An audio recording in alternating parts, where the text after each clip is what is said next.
Hello, it's Alex and I'm here with Joseph Lloyd from Lloyd Vehicle Consulting, and we're going to go for a drive in an MG. No, not that one.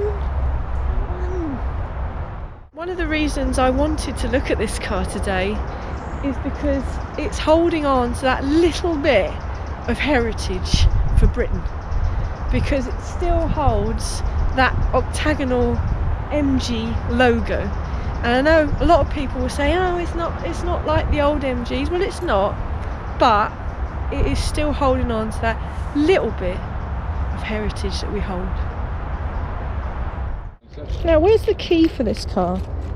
Who cares? Don't need it. I'm in.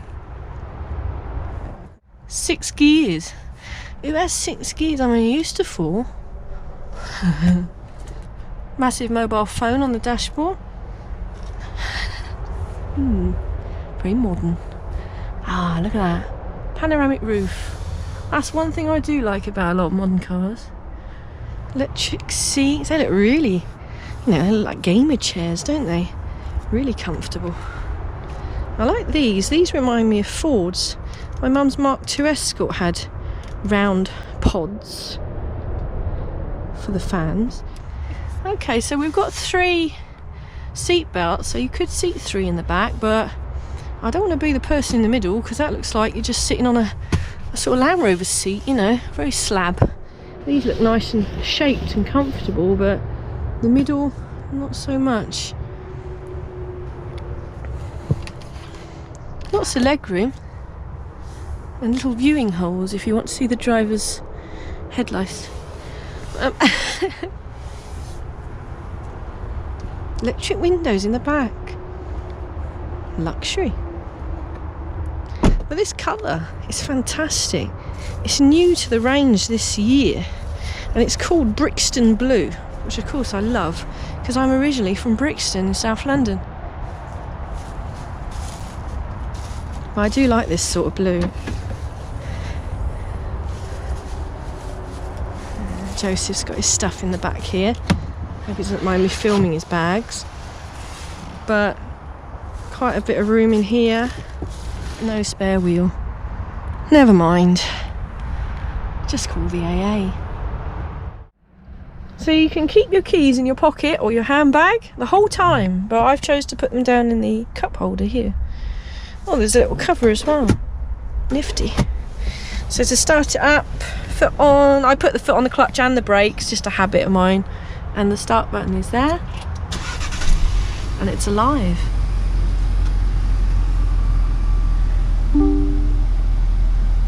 Some bonging. Because the door's open. Joseph loves bonging, don't you?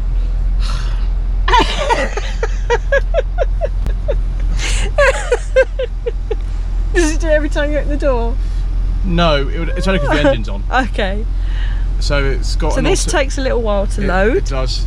You can't rush to do this. So you go. It's all there. Oh wow! Oh, we'll just not do Last that. Christmas. Oh my God! You don't want any kind of copyright infringement from Oh Wham. yes, definitely not. We don't want any whamming, do we? It's got auto handbrake. Yeah.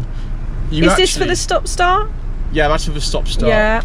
There are a couple of things missing because this isn't the hybrid model. The hybrid model would have extra buttons there. Okay. Things like the EV mode. Okay. Because this is a manual, although it's a top of the range car, it doesn't have a big red button here which says Super Sport, which you would get on the automatic version. And what does the Super Sport It just gives you a bit more power. I don't think I need any more power. I drive an Allegro. Yeah, well, it's 165 horsepower, 1.5 turbo. Wow. The plug-in hybrid version has 258 horsepower. It's very quick. The 0 to 60 in this is about 9.5 seconds. The plug-in hybrid is 6.7 seconds to 60. And I had one of those for a week, and you can get out of any junction. You never have a problem. Wow. Yeah. Nice thing about these though is they come with a 7-year warranty. 7 years. 7 years, yeah. Or 80,000 miles. That's exactly right, yeah. And because this car's a lot cheaper than virtually anything else, it's comparably equipped. On the market. Things like a Tucson, Sportage, Skoda Karoq are far more expensive than this to have this level of equipment.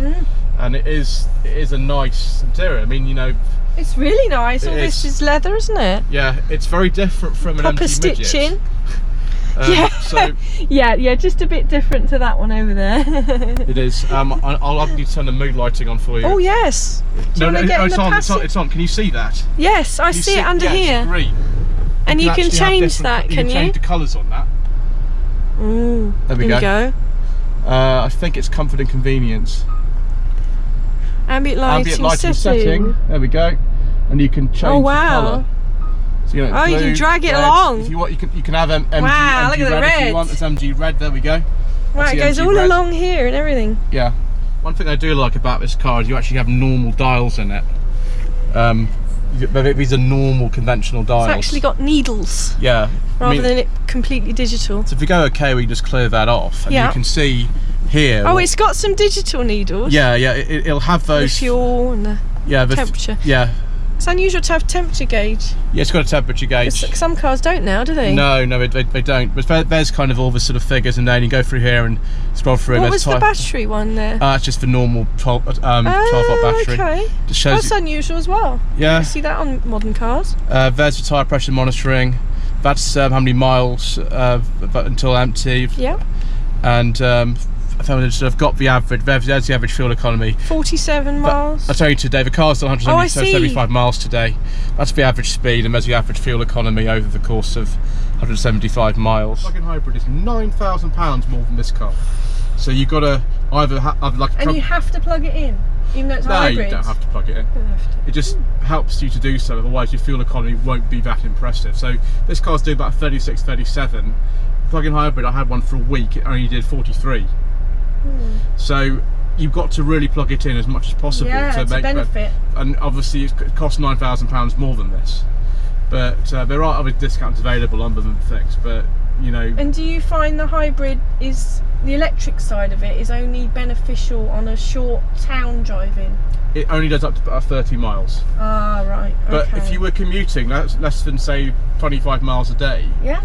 And you just plugged it in every time you got home, you could save yourself a shed load of money. Yeah. And you could get like 100, 150 miles per gallon. Yeah. See, there's the climate control, navigation. Our navigation will take a long time to boot, but it's there. What mapping does it use? It's MG's own system. Oh. Now, if you want to use Apple CarPlay or Android Auto, you can see they're here, but you can see I've got my cable there for Android Auto. Yeah. It works really well in this car. Okay. I would recommend using Android Auto. The sat nav is there, but it's quite slow, and the postcode entry is a bit of a nightmare. Is it? Yeah, it is. Is it updated often? Does he have I don't know where the disc is for this. It might be over the air. I'm not sure about this one. Because there's no CD player, is there? No, there's not. No. It's not a lot of modern cars. There isn't. But you know, you can always. This is the newest car I've ever sat in. So. You can always sort of might just turn the engine off just one second. Save your fuel.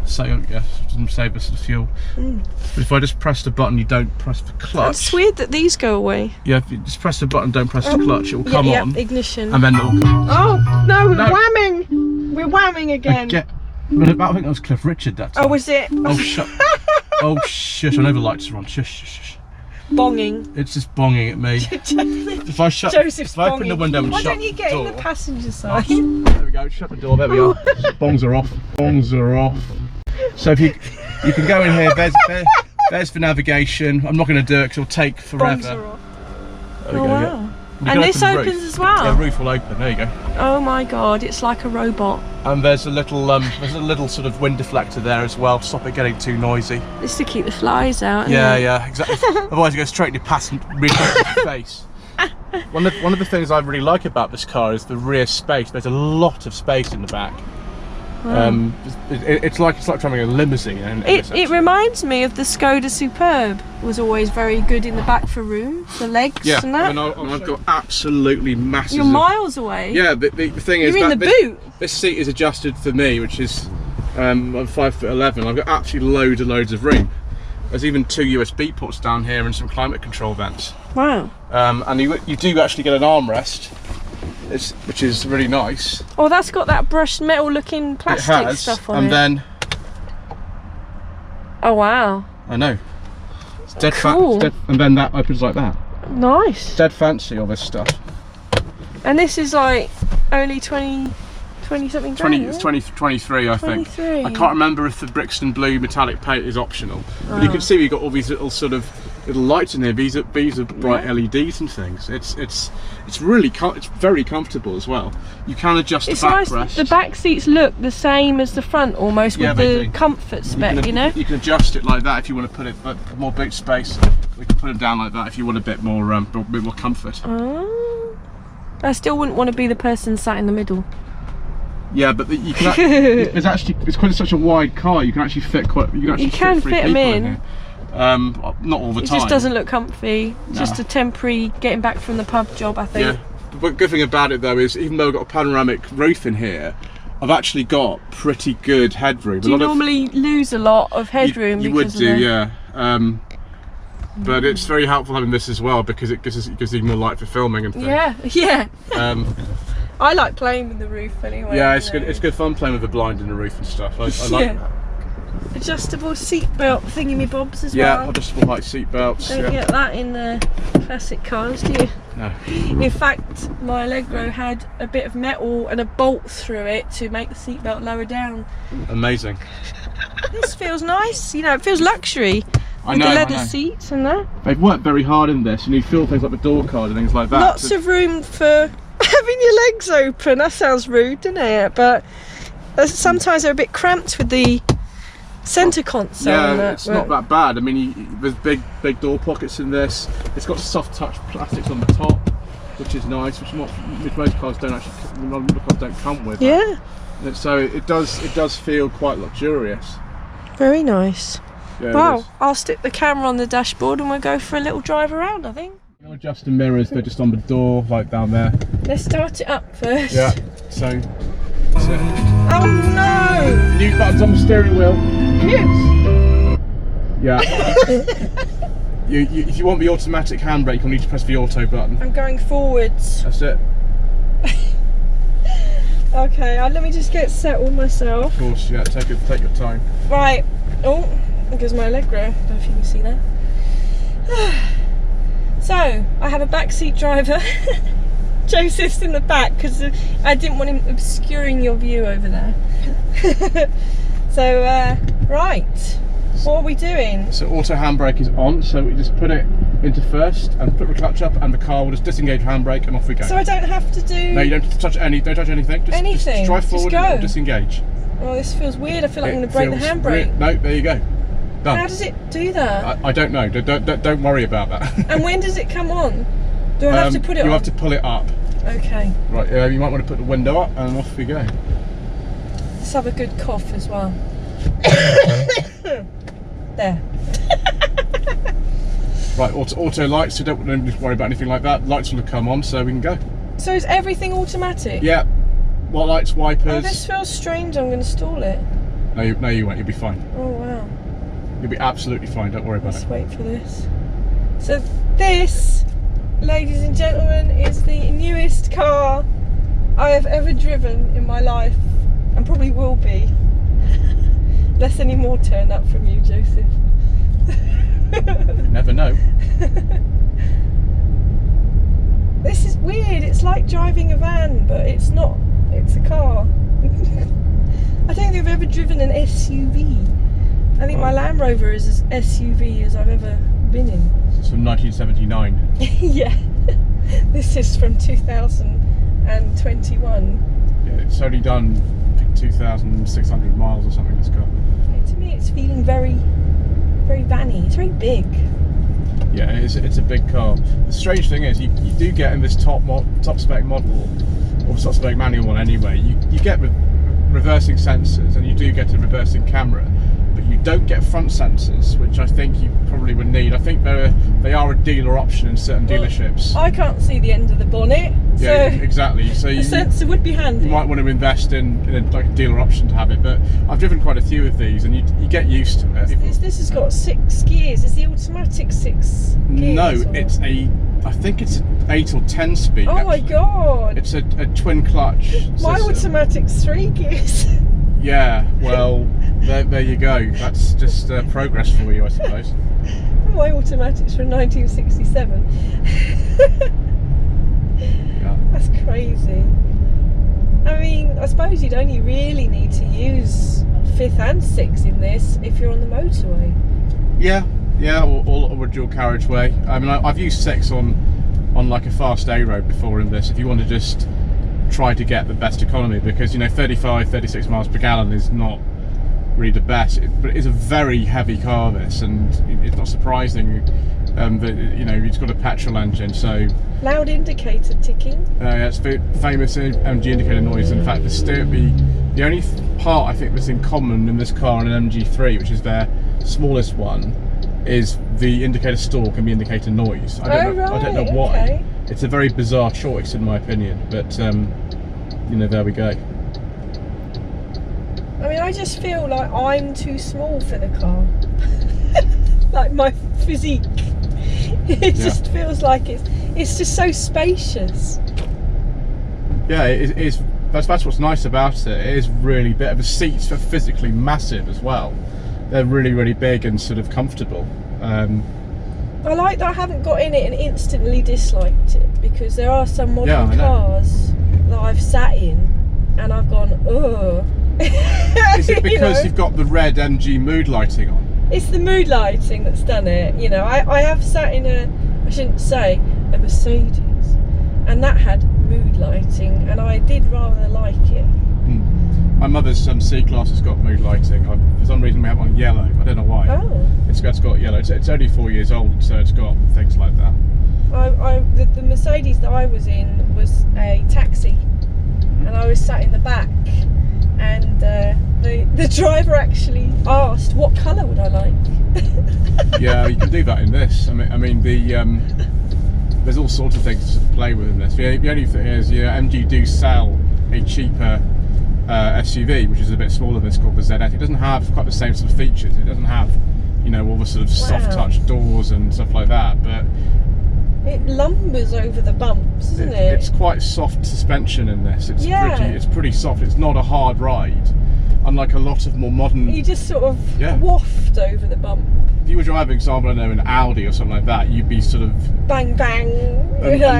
I think one thing MG have realised with a car like this is that you don't really want rock hard suspension in this. I mean, an MG3 is very firm, and that's appropriate for a car like that, but this is quite soft, and I think a lot of people appreciate that they haven't put really hard suspension in it really for no particular reason. They know these cars won't be driven like a B or a Megid or something like that, or a TF. And is it wallowy on the corners? I mean, it's all right. The grip's fine. It just probably leans a bit more than a sort of standard car because it's so high. You get used to it. It does feel really high up how I'm sat and everything, I almost think like there should be an extra compartment underneath me, like a coach. That's why the transmission tolerance is so low. So there's virtually no raised floor in the back of this at all, which is quite good if you want to carry 3 people. That's strange. You can feel the, what's that you call it, hold? Yeah, it's got auto hold handbrake. That's it. You can feel it sort of. Feel it holding. It's like, oh.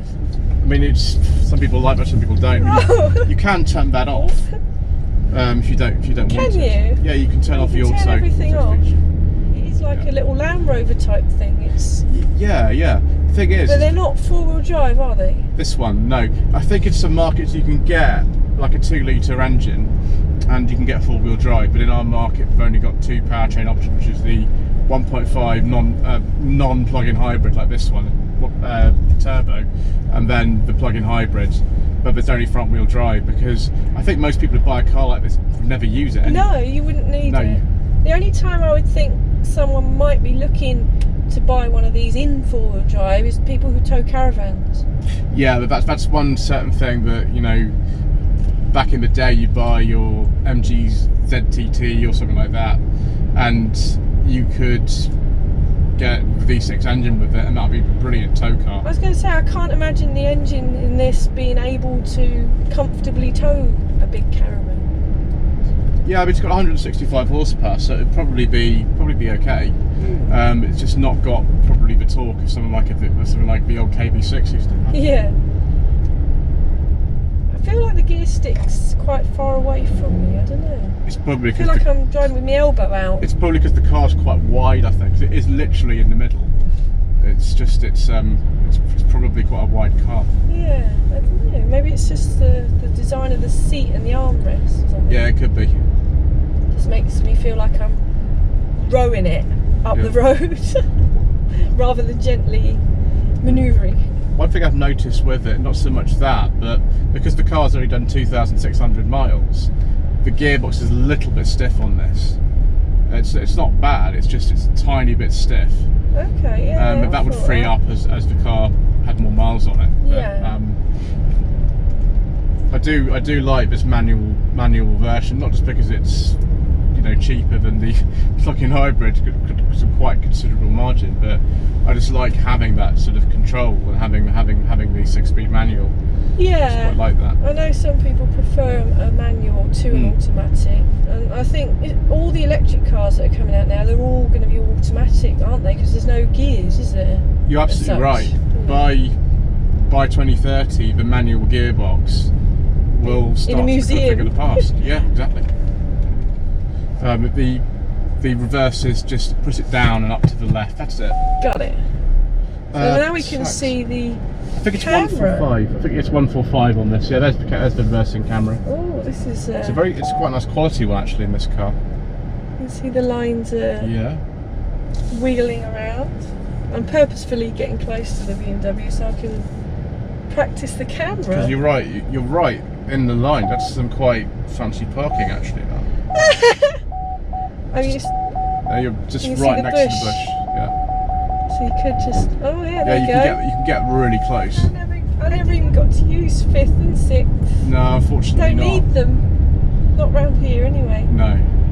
This is a 40 limit, but I could feel it had a good bit of poke there. Yeah, it's quite a punchy engine. This it does have some mid-range grunters. And is this engine itself shared with anything else in the? It's actually really similar to the 1.5 that used to be in the Vauxhall Insignia. Okay. It was a co-development between the company that owns MG, which is Shanghai Automotive Industry Corporation, or SAIC, and General Motors. So that's why it appears in certain sort of General Motors developed models. But now it's been taken out of that car because that car has General Motors engineering, and Vauxhall's not owned by GM anymore, so we're taking it out. But yeah, obviously some other MG models have used it. But yeah, you might. I think the main one in this country would be the pre-facelift 2nd generation Insignia.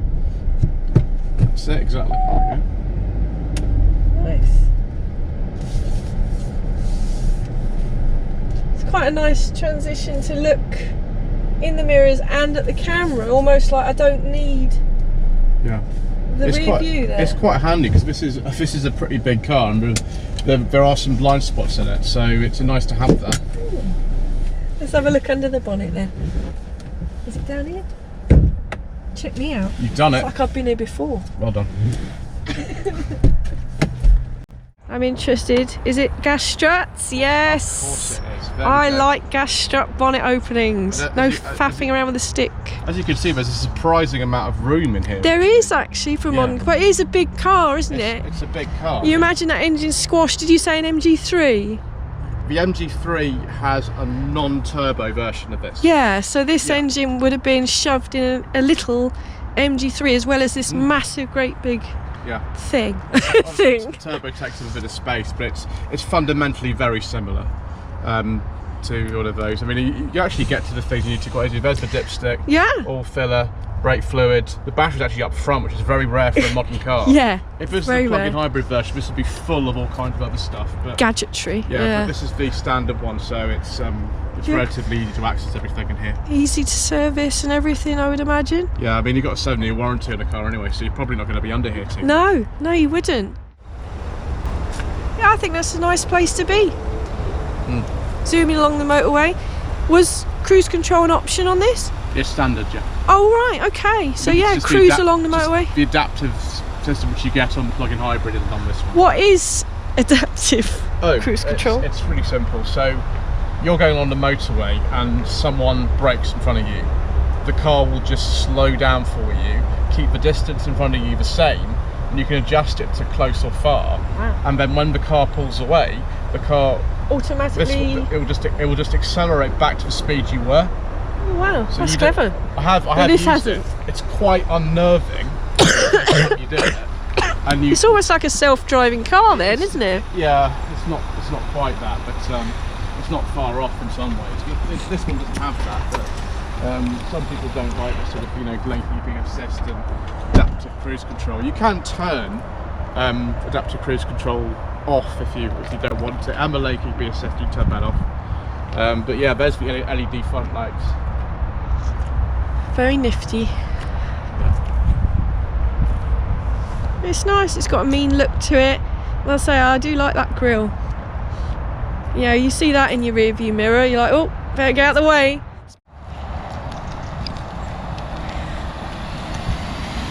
A big thank you to the MG press office for letting me have a go in that brand new MG HS.